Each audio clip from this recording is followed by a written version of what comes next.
Great pleasure to introduce our group speaker, Alison Skinner. I think I have a vague memory of meeting Alison. It could be at one of Christine's event in Leicester, focusing on Africa, where I think I brought a lecture from the University of Lincoln, who teaches journalism. And he is originally from Nigeria, and he was talking about his work in Nigeria. Forgive me if it's not right, or if you can't remember this. I think Alison is the chair of Global Justice Now in Leicester. For those of you who don't know about Global Justice Now, it's formerly known as the World Development Movement, WDM. It's a membership organization based in the United Kingdom, which campaigns on issues of global justice and development in the global south. And much of their research is aimed at attempting to demonstrate how cooperation power supported by governments has an adverse effect on those living in poverty. She's also a keen Methodist. She has a great concern for indigenous people, and her seminar is about the dangers they face in today's world. And before I hand over, I just want to highlight that the indigenous people across the world are going through crisis. Particularly, their resources are taken and land being stolen and being exploited by corporate companies from outside and within forces. And we have been hearing these voices and struggles more easily now because of communication advancement. Also, the climate change coupled with their internal challenges, the indigenous communities in certain countries are asked to evacuate their birthland without any notice or any alternative arrangements. I think it will be great to hear from Alison Skinner on the topic, a crisis for indigenous people. I hand over to Alison. Thank you very much, Saba. I do remember us meeting in Lincoln and the talk. So it's good to have the connection again. I have some slides which I will use with this, and thanks to Barbara who's helped it, and Matt who will hopefully be able to manage with this.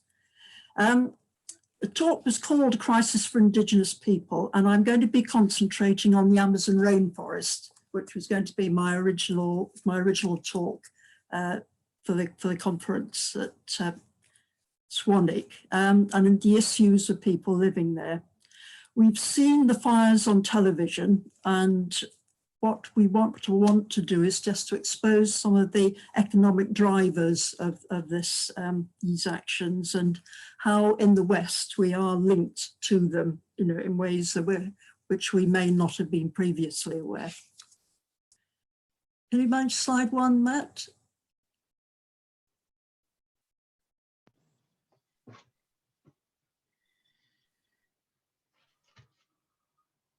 Right, yes, that's a basic map.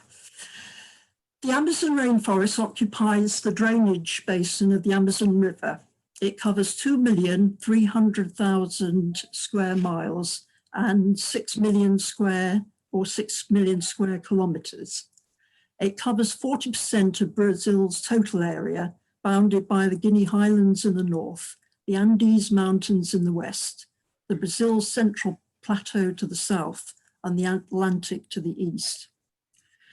The two main external threats facing indigenous people in the area are from mining, particularly for gold and other minerals in the north, and rainforest clearance and ranching in other areas to the south, which have been connected to forest fires.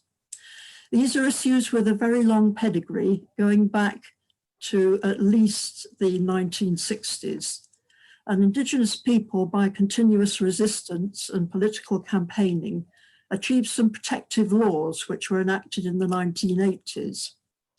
This agreement, which was starting to come under strain in the 1990s, was put at risk by the election of the new president of Brazil, Jair Bolsonaro, who took office on January the 1st, 2019. He has made it clear from the start that he does not feel himself bound by previous agreements, and that indigenous land should be available for farming and development, whatever its status, and beef and soya production and export should be prioritised. Mining and ranching groups, having been given the metaphorical green light by their president to expand their activities without restraint, have increased their intrusion to the degree that the forest fires in 2019 and 20 have been the most extensive yet, alarming environmentalists worldwide. The advent of greater worldwide understanding of the impact of climate change has highlighted the importance of the Amazon rainforest as a mechanism for soaking up vast amounts of CO2 emissions. The forest also absorbs its rain and creates more through the updraft of water vapours, which eventually moisten crops well beyond the forest area. Ironically, this expanse of forest has only expanded in the post-Columbian period. New archaeological research has shown that in the period from 1000 AD to 1442, the Amazon was well populated with villages and agriculture along the river basin, and it was the invasion of the area by Europeans bringing diseases for which the local people had no resistance, which eventually reduced the indigenous population to a level from which it was never able to recover in the same numbers. As Europeans moved on to richer areas, the tree cover gradually returned and extended. Slide 2, Matt.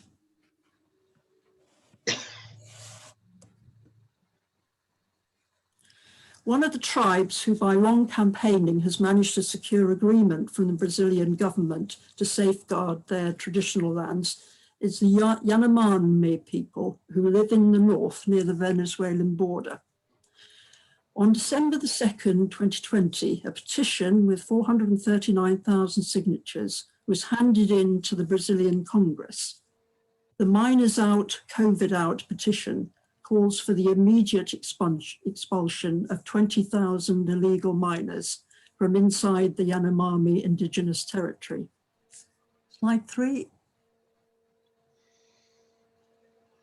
The mining process creates craters which eventually fill with water, providing a breeding ground for mosquitoes, bringing malaria into the area, infecting people. And mercury used in the process generates runoffs which can pollute water supplies. A report was produced at the same time as a petition by Brazilian researchers called Tracing the Deadly Path of COVID-19 and Government Negligence in the Yanomami territory. This tribe in Yanomami has suffered from illegal mining for at least 30 years. In 1990, a new treaty ratified the Yanomami indigenous territory and removed illegal miners. The area covers 9.6 million hectares and has a population of 26,785 in 360 villages. Since 2008, with the increase in the price of gold, the illegal intrusion of mining groups has increased dramatically, creating the conditions for malaria for which the tribes have no immunity. Despite protests, there's been very little effort to remove illegal mining. And since 2019, no action at all from the government, and even positive encouragement for development in tribal lands. Since the beginning of 2020, COVID-19 has been infecting all the tribes who are in communities with some contact with non-Indian populations. The research report reveals that budgets for healthcare in the Yanomami territory have been reduced under President Bolsonaro's government, so the health services available to tribal members are not adequate, particularly with health staff themselves becoming infected with COVID. And the hundreds of infections and 23 deaths reported so far in the territory is likely to be a considerable underestimate. Very sadly, it appears that the very youngest and the eldest are most at risk from COVID in the Yanomami territory. So it is the future population with their promise and the senior members with their precious knowledge who are being lost to the community. The Brazilian president, with his cavalier attitude towards the virus, is only now being held to account for the COVID rates in his own country, which have been among the highest in the world. By December the 27th, it was reaching 7,425,000 cases, and 200,000 deaths had been reported by January. For more news and information about this, check the Survival International website, which has information about all the tribes it supports and campaigns for. Slide format.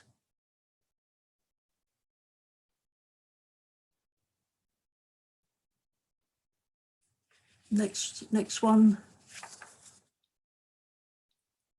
Number 4, yeah, next, yes. Ranching and forest fires. The other main threat to the rainforest and its people is from illegal clearing of land for cattle ranching and the growth of soya bean as an animal feed. The National Institute for Space Research reported a 12-year high in the rate of deforestation between August 2019 and July 2020, with the loss of 11,088 square kilometres or 6,890 square miles of rainforest, and suggests that at this rate it could reach a tipping point in 20 years. Research has shown that cleared areas may only be used for a short period, as both practices degrade and dry out the land, so there is an incentive to move to new areas. But the old areas, because of their dryness, can be more susceptible to attracting natural forest fire, which add to the danger. 85% of the 2019 forest fires were shown to have happened just adjacent to areas deforested the year before. Greenpeace has been campaigning on Brazil's meat and soya business, and in August of this year, published a report entitled "How JBS is Still Slaughtering the Amazon." This is available on their website to read it. I know many of you will be vegetarian or vegan, but for those not yet there, we do need to be aware of the provenance of some of the food we are routinely consuming, sometimes out in restaurants or takeaways, and are available in our supermarkets. The Brazilian firm JBS is the world's biggest supplier of beef, chicken and leather globally, and it has 350,000 customers in more than 150 countries.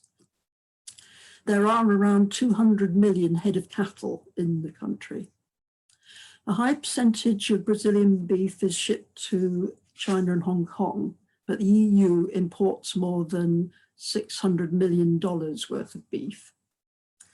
Importers of beef have tried to hold JBS to an ethical standard whereby it would guarantee that its cattle ranching and soya would not use or be grown on deforested land, and that areas where it had been proved that illegal clearance had taken place to run cattle or grow soya would be embargoed. While JBS could show off its approved ranches and abattoirs to inspectors, what has been proved by undercover research is that some of its suppliers were being used for the equivalent of cattle laundering. Cattle raised on illegally cleared embargoed land would be moved at night to an approved cattle ranch run by sub-suppliers and be processed through approved abattoirs, ending up in the lawful food chain with no questions asked. Greenpeace directed their campaign at Tesco because of their use of 2 JBS-controlled companies in Britain.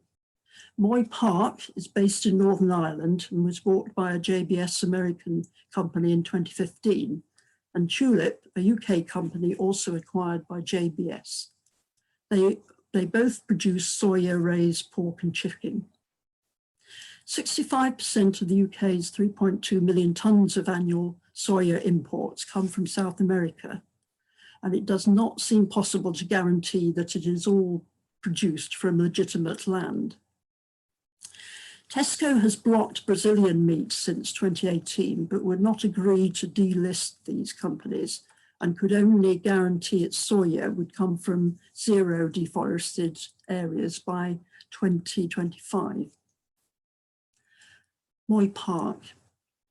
Moy Park has 30% of the UK market share for chicken and pork and supplies Burger King, KFC, McDonald's, Nando's, Pizza Hut. Google searches concerning Moy Park will reveal a couple of reports, at least, of questionable animal welfare practices in their farms. The Greenpeace argument is that JBS has been proved on a number of occasions to not be able to ensure that its food suppliers keep to agreed regulations. On that basis, UK-based subsidiaries of this company should also come under scrutiny. And for instance, Marks and Spencer's in September 2020 agreed with its UK dairy suppliers of their assured milk that they would not use soya in their cattle feed. Any of us who care about these issues and have power as consumers could usefully use their supermarket of choice, whether they import Brazilian beef, whether they use chicken from Moy Park, and whether they can be sure that the soya used in its feed does not originate from deforested areas of the Amazon. Outside investors have already tried to put pressure on JBS to improve standards. And one can only hope that the new incumbent of the White House will start urging different standards of business practice and COVID health protection on Brazil's president that he has hitherto been used to hearing from that source. Thank you.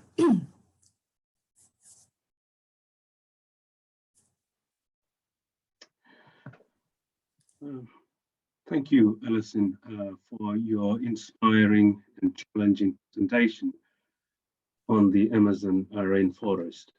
While listening to your presentation, I could relate with the documentary I was watching the other day, The Deadliest Road in Amazon.